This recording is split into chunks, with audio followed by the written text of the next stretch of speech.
Doctor साहब, जो अभी आप टैक्स के हवाले से बता रहे हैं, ये माजी में भी आप ये बात करते रहे कि इस तरह होना चाहिए, रिटेलर्स पे टैक्स होने चाहिए, जिस तरह जीडीपी का 12% है, खुद आईएमएफ कहता है 15% तक लेकर जाएं। तो ये कैसे होगा? ये सिर्फ दफ्तर खोलने से, फाइलें देखने से? क्योंकि जो टैक्स की जो ब्रैकेट है, जो मुझे समझ में आती है, जो दे रहे हैं उन्हीं पर मजीद लगा दिया जाता है, जो नहीं दे रहे उनकी तरफ जाने को तैयार नहीं है। या हुकूमत ऐसे लगता है कि शायद वहां पर सिचुएशन कोई लॉन्ग टर्म इनके पास प्लान नहीं है। अगर इतनी मुस्बत मईशत की पोजीशन नजर आ रही है तो इसकी तरफ क्यों नहीं तवज्जो की जा रही? जी देखें, सो एक्सपेंडिचर रिफॉर्म की हमने बात कर ली। दूसरा रिफॉर्म जो है वो टैक्स का है। ये क्यों जरूरी है? देखें, किसी मुल्क के लिए भी, जैसे किसी अमेरिकन प्रेसिडेंट ने कहा था, इट्स द इकोनॉमी स्टूपिड, मैं इसको कहता हूँ it's the fiscal stupid for Pakistan. अभी मैं क्यों कहता हूँ? जो मालियाती खसारा है उसकी वजह से इन्फ्लेशन होती है, क्योंकि नोट छपते हैं। उसकी वजह से करंट अकाउंट का खसारा बढ़ता है, उसकी वजह से पाकिस्तान का डेट बढ़ता है। अगर इन सब की जड़ फिस्कल है, तो एक्सपेंडिचर के बाद आपको अपना टैक्स का रिफॉर्म जो है वो करना ही करना है। 9% एफडीआर का टैक्स टू जीडीपी रेशियो है। जी। अगर इस वक्त टैक्स जो लागू है पाकिस्तान में, उसकी एनफोर्समेंट पूरी हो जाए, तो ये 12% ऑफ जीडीपी पे चला जाएगा, पाकिस्तान का FDR tax to GDP ratio. एक वर्ल्ड बैंक की रिपोर्ट है, एक जीआईजी की रिपोर्ट्स हैं, बहुत सी रिपोर्ट्स इस पे एग्जिस्ट करती हैं कि एक टैक्स गैप है। दूसरी बात यह है कि 2240 अरब की, ये हम कह रहे हैं, हमसे जी। मतलब है हमारा इकोनॉमिक सर्वे कह रहा है, हमने टैक्स की एग्जेम्पशंस कंसेशंस दिए हुए हैं, इनको विड्रॉ करना है। टैक्स एग्रीकल्चर पे, रियल एस्टेट पे, ट्रेडर्स पे, रिटेलर्स पे 700 अरब से 1000 अरब ऐड कर सकता है। पाकिस्तान को ये करना है कि जो मेन टैक्स पेयर है, जो मेन सेगमेंट्स हैं, उनके ऑडिट्स करने हैं। ये एनफोर्समेंट है। और मैन्युफैक्चरिंग को आहिस्ता आहिस्ता टैक्स कम करना है, और एक ब्रॉड बेसिंग करनी है।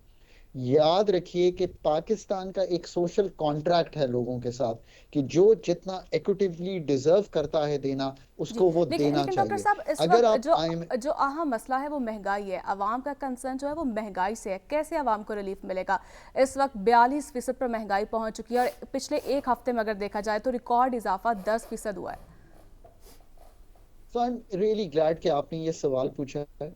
इसमें कोई शक नहीं है कि अवाम को तकलीफ है बढ़ती हुई कीमतों से। आने वाले महीनों में जो मेजर प्राइस पास थ्रूज हैं वो हो गए हैं।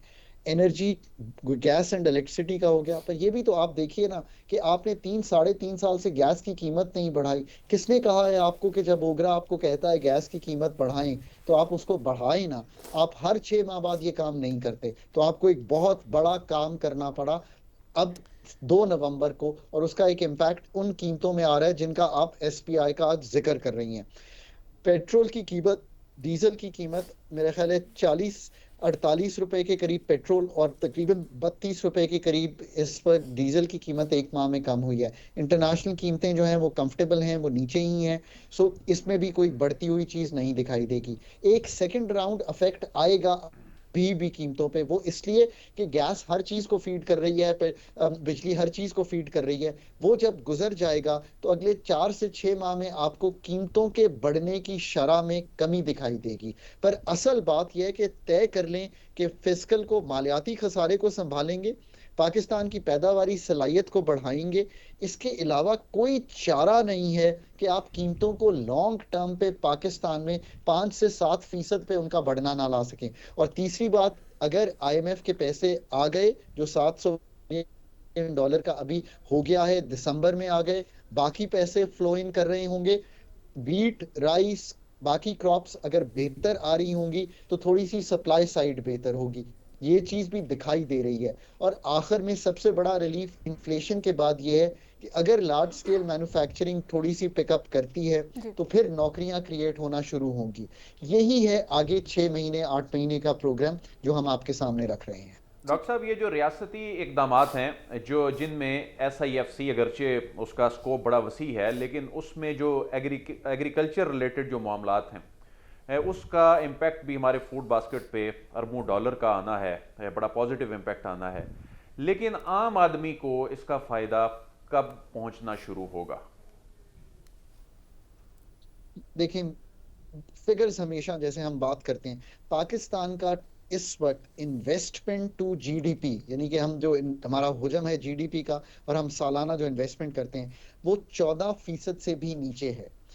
दुनिया में जिन मुल्कों में तरक्की की है, और मैं सबको ये कहता हूँ, east Asia, China, India, Bangladesh, Vietnam, ये 25 से 30% अपना इन्वेस्ट कर रहे थे ऑफ देयर जीडीपी। तो आप खुद ही सोचिए कि अगर बच्चे में भी इन्वेस्टमेंट करेंगे, मैन्युफैक्चरिंग में भी इन्वेस्टमेंट करेंगे, एग्रीकल्चर में भी इन्वेस्टमेंट करेंगे, तभी पैदावारी सलाहियत बेहतर होगी। ये तो आपका मेन जुज है। एफडीआई, एफपीआई यानी कि foreign portfolio investment, foreign direct investment. Foreign direct investment Pakistan में 1.5-2 अरब डॉलर है पिछले कई सालों से।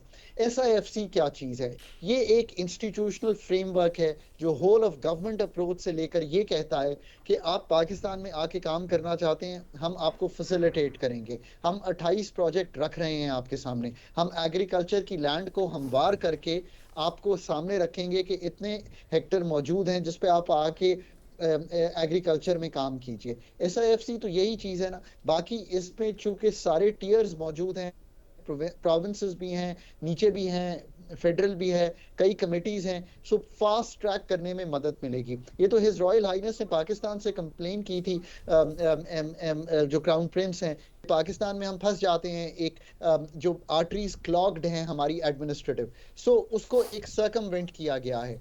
इसमें डोमेस्टिक इन्वेस्टर को भी उम्मीद कर रहा हूं मैं, और वो कर रहे हैं कि उसको भी लेयर इन किया जाए कि वो डॉक्टर साहब ये बताइए, डॉक्टर साहब ये बताइए, जैसे कि आप जानते हैं,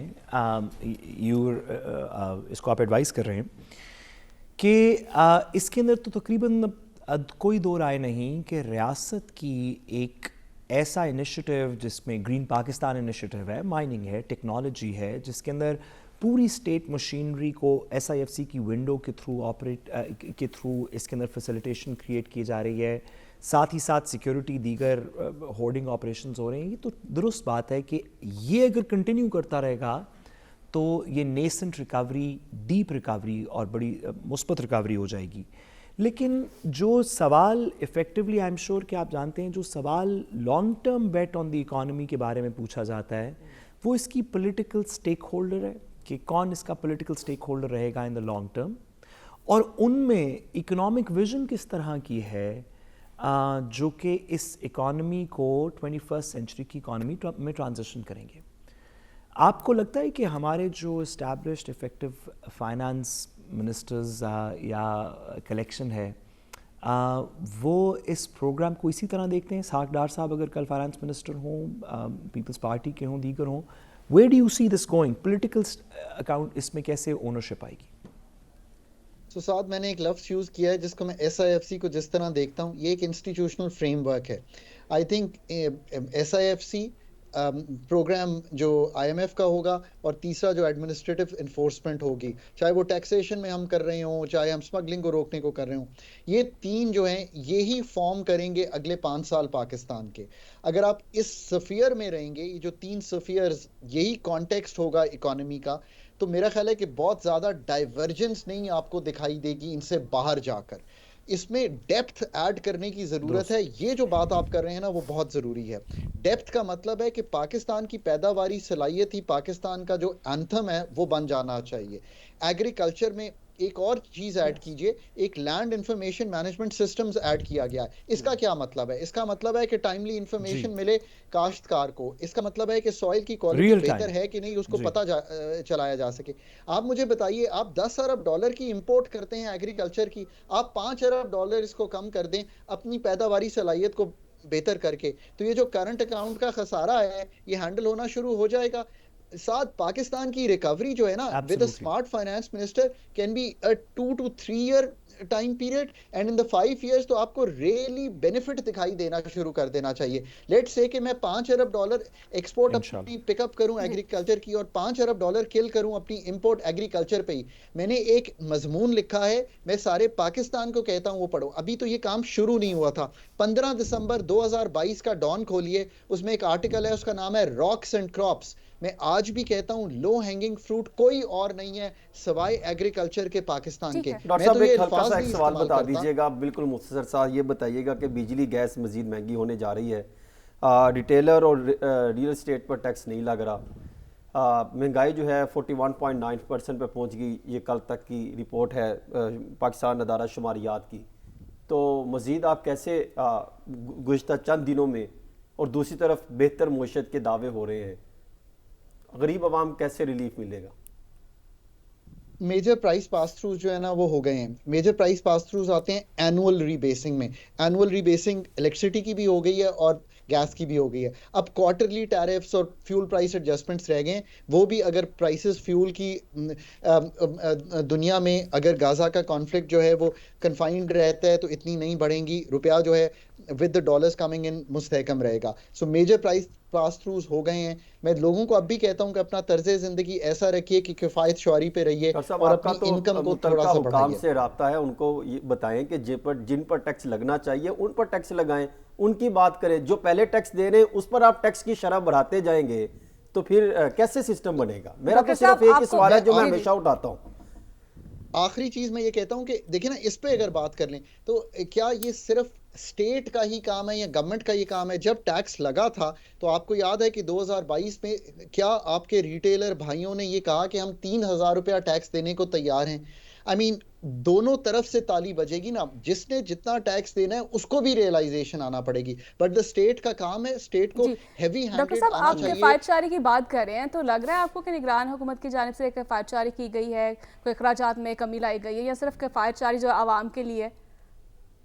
उनको ज़रूर करनी चाहिए। कैबिनेट एटलीस्ट छोटी है इस वक्त। ये एक बात एक्सपेंडिचर को रोका ज़रूर किया है। जो इस वक्त आईएमएफ का 30 सितंबर का टारगेट आपका मीट हुआ है ना, एफबीआर तो क्रॉस हो गया था माशाल्लाह, बट जो आपका ओवरऑल फिस्कल का टारगेट मीट हुआ, आपका प्राइमरी सरप्लस का मीट हुआ, वो इसीलिए मीट हुआ कि एक्सपेंडिचर को बहुत कर्टेल किया गया है। पीएसडीपी को भी बहुत कर्टेल किया गया है, जो कि इस वक्त के जो कॉन्टेक्स्ट है हम उसमें आई उम्मीद थिंक करते हैं कि दुरुस्त था। आने वाले वक्त में आवाम के लिए भी रिलीफ हो। बहुत शुक्रिया डॉक्टर खकान नजीब साहब हमारे साथ मौजूद थे। आपके कीमती वक्त और आपकी कीमती राय का भी